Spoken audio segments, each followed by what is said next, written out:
નવસારીના વાંસદાના કોંગ્રેસના ધારાસભ્ય અનંત પટેલનો નામચીન બુટલેગર સાથે સંબંધ હોવાની પોસ્ટ વાયરલ થતાં મામલો ગરમાયો। બુટલેગર અભિષેક ઉર્ફે ભાવલાનો ધારાસભ્યની કાર સાથેનો ફોટો વાયરલ થતાં વાંસદા ભાજપ મહામંત્રીએ પ્રહાર કર્યા।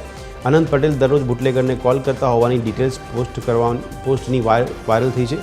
તો આ અંગે અનંત પટેલે પ્રતિક્રિયા આપતા કહ્યું કે કોલ ડિટેલની પોસ્ટ વાયરલમાં મારો નંબર નથી, માત્ર અનંત પટેલને બદનામ કરવા ખોટો આરોપ લગાવવામાં આવી રહ્યો છે।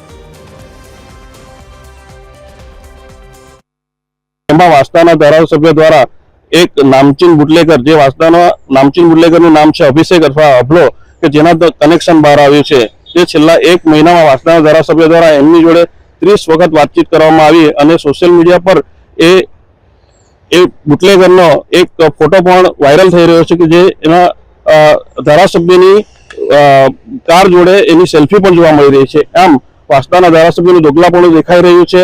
એમનો ચાવવાના દાંત અલગ છે, બતાવવાના અલગ છે। સોશિયલ મીડિયામાં કોણે પોસ્ટ વાયરલ કરી એ ખબર નથી અને એમાં જે પણ વાયરલ થયું છે એમાં કોઈ મારો નંબર પણ નથી અને એની સાથે મારે તો સ્પષ્ટ છે, ઉનાઈથી નીકળ્યો ને વાંસદા જવાનું હોય તો વાંસદાવાળા રસ્તા પર ઘણા બધા બુટલેગરો, ઘણા બધા ગાંજાવાળાઓ અને પોલીસના મિત્રો પણ ઘણા બધા છે અને વર્ષોથી ભીનાર પેટ્રોલ પંપની બાજુમાં મારો ડ્રાઈવર જે બારતા રહી છે ત્યાં આવે છે। એના ઘરે કોઈ પણ જાતનું નેટવર્ક નથી, એટલે એને 9 વાગે સવારે બોલાવ્યું હોય ભીનાર તો એ 9 વાગે પહોંચ્યો છે નથી પહોંચ્યો, એના માટે મારે ત્યાં દુકાનવાળાને મારે ફોન કરવો પડે છે। એટલે મેં એમને દરરોજ ફોન કરું છું ને આજથી 10 વર્ષથી ફોન કરું છું।